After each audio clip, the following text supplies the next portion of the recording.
से युद्ध अगर छिड़ जाता है तो फिर भारत उठाएगा 10 कदम और पाकिस्तान हो जाएगा खत्म। जैसे ही पाकिस्तान ने हिंदुस्तान की सरहद को छुआ तो सबसे पहले हरकत होगी दिल्ली के साउथ ब्लॉक में। ये वो जगह है जहां प्रधानमंत्री, रक्षा मंत्री, थल सेना प्रमुख, वायु सेना प्रमुख और जल सेना प्रमुख बैठते हैं। पहला कदम यहीं बैठकर ये फैसला किया जाएगा कि पाकिस्तान को किस तरह मजा चखाना है। प्रधानमंत्री के फैसला लेते ही पाकिस्तान पर धावा बोल दिया जाएगा। दूसरा कदम, हल्ला बोल का आदेश जारी होते ही तीनों सेनाएं हरकत में आ जाएंगी। पाकिस्तानी सीमा से लगे सभी राज्यों के गांव खाली कराने का आदेश दिया जाएगा। इन राज्यों में है पंजाब, राजस्थान, गुजरात और जम्मू कश्मीर। हिंदुस्तान की अग्नि 3 मिसाइल की रेंज 4000 किलोमीटर है। इस मिसाइल की रेंज से पाकिस्तान का कोई भी कोना बच नहीं सकता। तीसरा कदम, जिस दिन आदेश मिलेगा उसी के कुछ घंटों के अंदर भारतीय वायुसेना के सुखोई, MiG-21, मिराज 2000 और जैगवार जैसे अत्याधुनिक लड़ाकू जहाज ईंधन और बमों से लग जाएंगे और वो फौरन पाकिस्तान पर अग्नि वर्षा करने लगेंगे। चौथा कदम, हल्ला बोल का आदेश मिलते ही भारतीय नौसेना भी हरकत में आ जाएगी। भारतीय पनडुब्बियां टारपीडो बम से लग जाएंगी। पाकिस्तान को समुद्री रास्ते से घेरने के लिए भारतीय नौसेना का लड़ाकू जहाज विराट कराची की ओर कूच करने निकल पड़ेगा।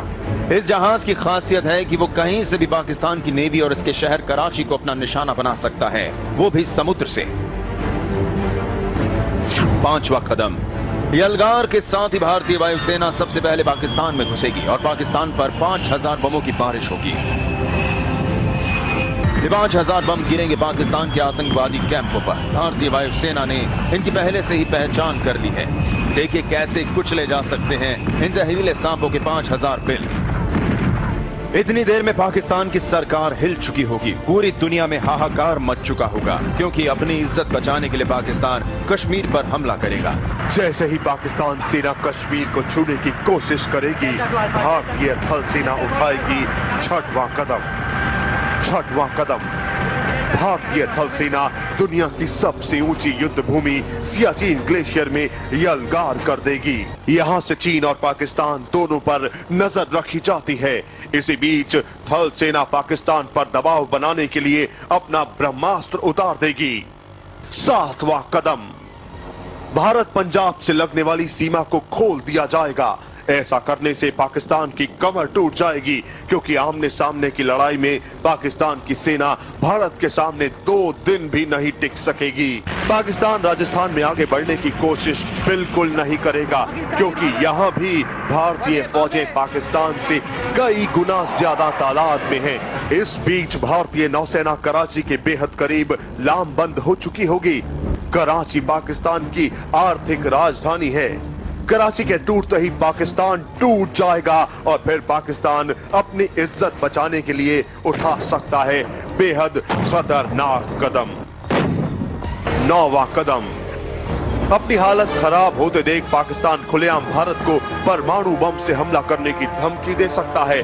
पाकिस्तान दुनिया को ब्लैकमेल करना शुरू कर देगा क्योंकि भारत पाकिस्तान की राजधानी इस्लामाबाद पर कब्जा करने की बेहद करीब पहुंच चुका होगा। लेकिन पाकिस्तान की इस बेवकूफी पर भारत सीज फायर यानी युद्ध विराम की अपील कर सकता है क्योंकि इस समय तक भारत का मकसद पूरा हो चुका होगा। आतंकवादी कैंप खत्म हो चुके होंगे। इसके बाद उठाया जाएगा 10वां और आखिरी कदम।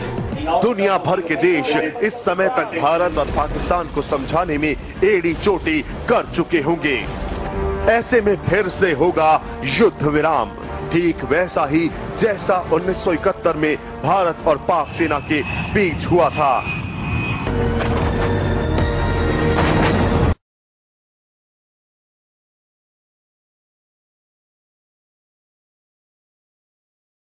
You hear some news from us, perhaps, that India has test-fired a missile.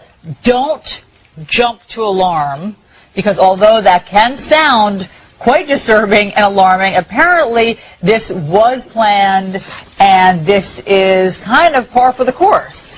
It's par for the course because India, one, has a very transparent program. We know what's what type of weapons they have. One would assume that it did happen. We have to verify that. But they have a very verifiable program, and they're always very transparent about what Right. Funny, according to the Associated Press, they called to get a comment from India, and it said the person who answered the phone to the Defense Ministry said no one's available to comment because they're all at the test site. So maybe they'll call back a little later and find out more. The entire government is over there. अच्छा नुसरत साहब, Indian वैसे एक चीज़ है कि आपको पता है film और ड्रामे में वो काफ़ी आगे होते हैं। अब वो 10 कदम तक वो अपने लोगों को तैयार कर रहे हैं इधर, और वो ये सोच रहे हैं कि पाकिस्तान की अफवाज, पाकिस्तान की एयरफोर्स, पाकिस्तान की बर्री फौज, पाकिस्तान की बहरी फौज और पाकिस्तान की अवाम बिल्कुल लेटे हुए इंतजार कर रहे होंगे जी पहला कदम कैसे उठता है, दूसरा कदम कैसे उठता है, तीसरा कैसे उठता है। मकसद ये नहीं है कि हम जंग नहीं चाहते, देखें हम क्लियर है इस बात पे, लेकिन वो शायर का कहना है ना कि अगर जंग लाजमी है तो फिर जंग ही सही। इंडियंस का और हमारा ये पहला मुकाबला नहीं होगा। इंशाअल्लाह 1000 साल से हम लड़ रहे हैं इसी सरजमीन के ऊपर, और इस सरजमीन में इंडिया ने शायद एक जंग जीती होगी, वो भी 71 की, और वो भी उसकी वजूहत थी कि वो जंग एक तो इतने दूर फासले पर लड़ी गई थी, और दूसरी वो जंग हम अपने अवाम के खिलाफ लड़ रहे थे। इसके अलावा कोई रिकॉर्ड नहीं है कि इंडिया ने, भारतीयों ने, हिंदुस्तानी ने कोई हमसे जंग जीती हो।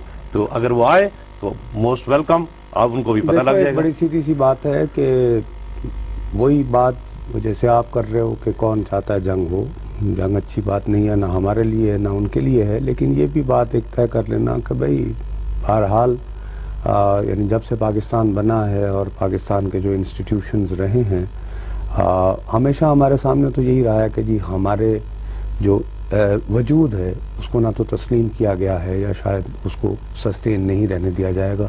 तो सारा फोकस थ्रू आउट हमारा तो प्राइमरीली अपनी एग्जिस्टेंस को बचाने पे रहा है, पूरी अप्रोच ये रही है। तो ऐसे हालात, लेकिन अभी भी उम्मीद यही करनी चाहिए कि ये ना आए, लेकिन ये दिखाने का मकसद ये था कि आज के दिन जब आप ऐसी चीज़ें अपने आवाम को दिखा रहे हैं तो फिर अगर फर्ज करें कि कल परसों तरसों हफ्ते बाद या 10 दिन बाद आप इस तरह का अटैक नहीं करते हैं हाँ, तो फिर आप क्या उन लोगों को कहेंगे? तो मैं कह रहा हूं कि इंडियन गवर्नमेंट और इंडियन एस्टेब्लिशमेंट खुद अपने लिए मुसीबत खड़ी कर। हाँ कि वो जस्टिफाई क्या करेंगे? आपको पता है 2001 में जो उन्होंने किया था और फिर 2004 में जब वापस आए तो उनकी जस्टिफिकेशन, वो फिर शाइनिंग इंडिया का नारा भी नहीं लग सका। रावलपिंडी से कॉलर है हमारे साथ। जी अस्सलाम वालेकुम। जी अस्सलाम वालेकुम। जी वालेकुम अस्सलाम। जी मैं शाजिया बोल रही हूँ रावलपिंडी से। जी ये अभी आपने हमें फिल्म दिखाई है 10 स्टेप्स वाली। ये जब वॉर स्टार्ट होती है हमने यही सुना था कि ये एक प्रोपेगेंडा मुहिम होती है, वॉर स्टार्ट करने से पहले ये लोग करते हैं किसी मुल्क के खिलाफ। बेसिकली ये कुछ भी नहीं कर सकते। हमारा जो जज्बा है ना मुसलमानों का, वो इंडियंस में कभी आ ही नहीं सकते हैं। जी बिल्कुल ठीक बात है शाजिया, बहुत बहुत शुक्रिया। हाँ जज्बे में हम बहुत आगे, बाकी कई कामों में हम थोड़े देर पीछे, लेकिन जज्बा हमारा वाकई किसी से कम नहीं है।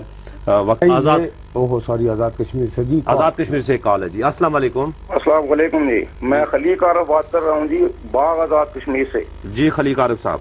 नुसरत जावेद साहब, मुश्ताक मनाज साहब, बिलाशुबा अल्लाह पाक ने आपको बेपनाह सलाहियतों से नवाजा है और इसकी आप भरपूर नुमाइंदगी भी कर रहे हैं। मैं इसके लिए आपको मुबारकबाद पेश करता हूँ। जी शुक्रिया। क्या बात हो रही है हिंदुस्तान की और पाकिस्तान की जंग की। तो इस सूरत हाल में कि अभी हिंदुस्तान का जो लहजा है, शायद अगर आपको याद हो कि परवेज मुशर्रफ साहब के दौर में यही लहजा अमेरिकन का पाकिस्तानी हुक्मरानों के साथ हुआ करता था, जो आज इंडियन हुक्मरानों का पाकिस्तानी हुक्मरानों के साथ या पाकिस्तानी कौम को हिंदुस्तान ललकार रहा है। इसमें बिलाशुबा हमारी बहुत सारी कमजोरियां हैं जनाबे वाला। पाकिस्तान के अंदर इस वक्त न तो कोई सियासी लीडर उस तरह का है, ना कोई माशी सूरत हाल बेहतर है, ना एग्रीकल्चर है हमारा, ना हमारे पास इंडस्ट्री है। तो इस सूरत में हिंदुस्तान भरपूर फायदा उठा रहा है और जो जंग पाकिस्तान के साथ हिंदुस्तान करना चाहता है वो उसने जारी रखी हुई है, शुरू की हुई है जनाबे वाला। पाकिस्तान को वो तबाह करना चाहता है माशी तौर पे, पाकिस्तान के अंदर से इन्वेस्टर भगवाना तो क्या करना चाहिए खलीक आरफ साहब हमें? मैं ये समझता हूँ सर कि इस वक्त पाकिस्तान के जितने भी हमने देखा है वो उसको जंग के हवाले से ही गुफ्तगू कर रहे हैं कि जंग होगी तो हम ये करेंगे, जंग होगी तो हम ये करेंगे।